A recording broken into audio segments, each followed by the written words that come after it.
दोस्तों, हमारे उद्धारकर्ता प्रभु यीशु मसीह के मधुर नाम में आप सबों का हार्दिक स्वागत है। आइए आज हम मनन करते हैं कि मूसा को वादा किए हुए भूमि में प्रवेश करने की अनुमति क्यों नहीं दी गई। जैसा कि आप जानते हैं, मूसा परमेश्वर का चुना हुआ एक दास था। परमेश्वर ने मूसा को इस्राएलियों को मिस्र की बंधुआई से छुड़ाने के लिए एक नेता के रूप में चुना था और मूसा की अगुवाई में इस्राएली फिरौन की बंधुआई से मुक्त होकर लाल समुद्र को पार करते हुए सीनै पर्वत पर पहुंच चुके थे। मूसा वादा किए हुए भूमि में जाने के दौरान 40 वर्षों तक इस्राएलियों का अगुवाई करता रहा। इस्राएलियों की हर एक आवश्यकता को पूर्ति करने के लिए वह यहोवा से प्रार्थना करता रहा और यहोवा उनकी बातें सुनता रहा और उनकी हर एक आवश्यकताओं की पूर्ति करता रहा। मूसा यहोवा से आमने सामने बात किया करते थे। यहोवा ने मूसा को 10 आज्ञाएं दी। इस प्रकार मूसा परमेश्वर का बहुत बड़ा दास था, फिर भी वह उस वादा किए हुए भूमि में प्रवेश करने नहीं पाया जिस भूमि को परमेश्वर ने इस्राएलियों के लिए वादा किया था। ऐसा क्यों? मूसा ने मसीहा के रूप में स्वयं के कार्य का पूर्वाभ्यास किया था। जैसे यूहन्ना 3:14-15 में यीशु कहता है, और जिस रीति से मूसा ने जंगल में सांप को ऊंचे पर चढ़ाया, उसी रीति से अवश्य है कि मनुष्य का पुत्र भी ऊंचे पर चढ़ाया जाएगा, ताकि जो कोई उस पर विश्वास करे वह अनंत जीवन पाए। मूसा को इब्रानियों अध्याय 11 में विश्वास के आदर्श के रूप में सूचीबद्ध किया गया है। व्यवस्था विवरण अध्याय 34 में हम पढ़ते हैं कि परमेश्वर ने स्वयं मूसा को दफनाया।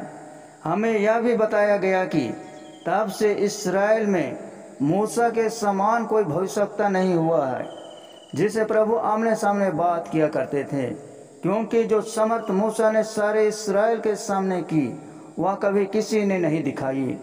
वह ऐसे काम नहीं किए। फिर भी मूसा को उसके सभी आशीर्वादों के बावजूद वादा किए गए देश में प्रवेश करने की अनुमति नहीं दी गई।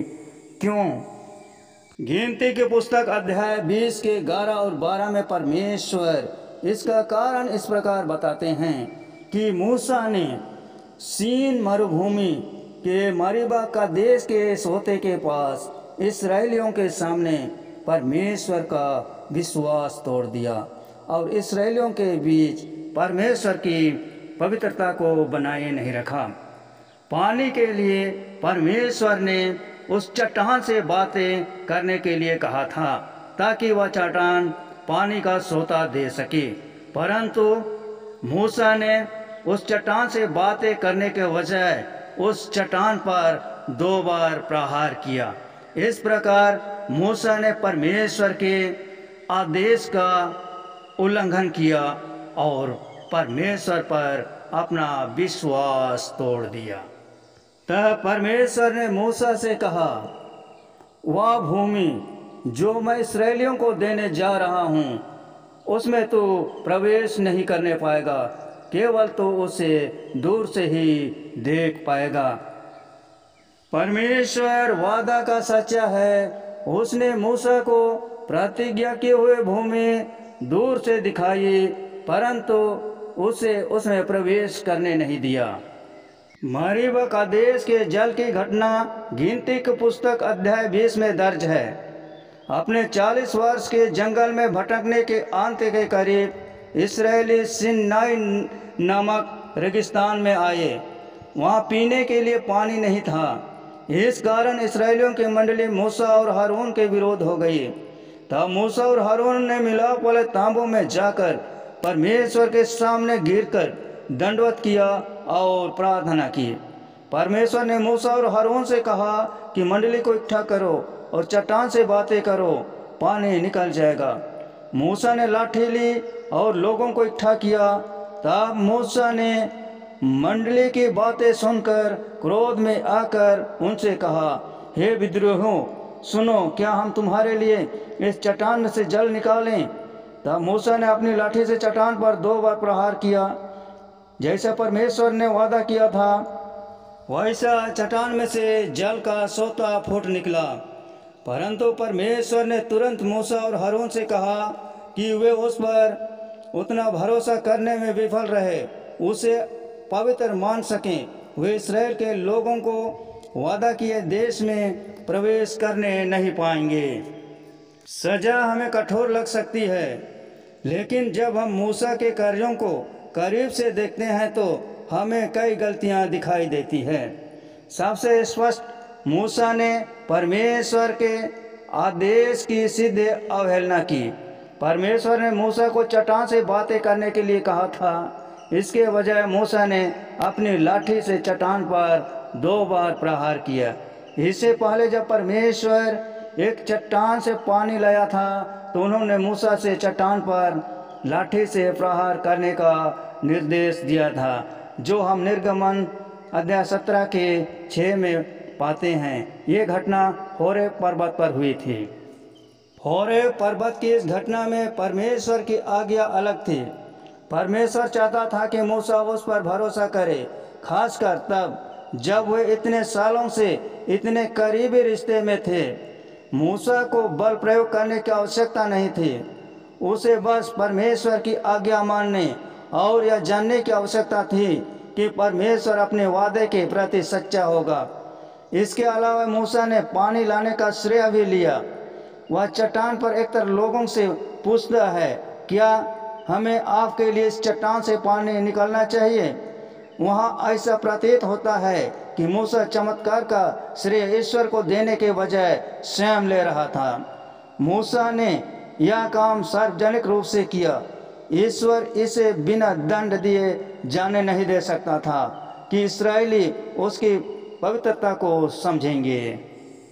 पहला कुरिन्थियों 10:4 में पानी देने वाले चट्टान का उपयोग मसीह के प्रतीक के रूप में इस प्रकार किया गया है, और सबने एक ही आत्मिक जल पिया, क्योंकि वे उस आत्मिक चट्टान से पीते थे जो उनके साथ साथ चलती थी, और वह चट्टान मसीहा था। निर्गमन 17:6 में परमेश्वर ने होरेब पर्वत पर पानी के लिए मूसा से अपनी लाठी के द्वारा प्रहार करने के लिए कहा था, ताकि पानी का सोता बह निकले और सारी इस्राएली मंडली पी सके।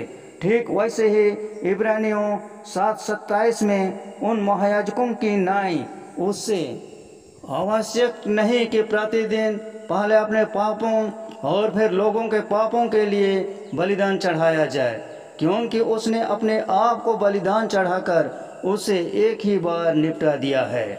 निर्गमन अध्याय 20 में मूसा का यहोवा से बात करना प्रार्थना की एक तस्वीर के रूप में हो सकता है। यीशु को एक बार मारा गया था और वह उन लोगों को जीवित जल प्रदान करना जारी रखता है जो उसे विश्वास करके प्रार्थना करते हैं। अवज्ञा, घमंड और मसीह के बलिदान की गलत व्याख्या के लिए मूसा की सजा कड़ी थी। उसे वादा किए गए देश में प्रवेश करने से रोक दिया गया था। फिर भी हम मूसा को उसकी सजा के बारे में शिकायत करते नहीं देखते हैं। इसके बजाय वह ईमानदारी से लोगों का नेतृत्व करना और परमेश्वर का आदर करना जारी रखता है। अपनी पवित्रता में ईश्वर दयालु भी है। उसने मूसा को नीबो पर्वत पर आमंत्रित किया, जहां उसने अपने मृत्यु के पहले अपने प्रिय भविष्यवक्ता को वादा किया हुआ देश दिखाया, जो व्यवस्था विवरण 34:4-5 में इस प्रकार दर्ज किया गया है। तब यहोवा ने मूसा से कहा, जिस देश के विषय में मैंने इब्राहिम, इसहाक और याकूब से शपथ खाकर कहा था कि मैं इसे तेरे वंश को दूंगा, वह यही है। मैंने इसको तुझे साक्षात दिखला दिया है, परंतु तू पार होकर वहां जाने नहीं पाएगा। तब यहोवा के कहने के अनुसार उसका दास मूसा वहीं मोआब देश में मर गया। चट्टान पर मूसा की असफलता ने परमेश्वर के साथ उसके रिश्ते को नकारा या तोड़ा नहीं। परमेश्वर ने मूसा का उपयोग करना जारी रखा और उसे कोमलता से प्रेम करना जारी रखा। हमारे उद्धारकर्ता प्रभु यीशु मसीह इन बातों पर हमें बहुतायत से आशीष प्रदान करें। दोस्तों, यह शुभ संदेश आप सबों को कैसा लगा? अच्छा लगा तो इस वीडियो को अधिक से अधिक अपने दोस्तों को शेयर करें, लाइक करें और चैनल को सब्सक्राइब जरूर कर दें। धन्यवाद।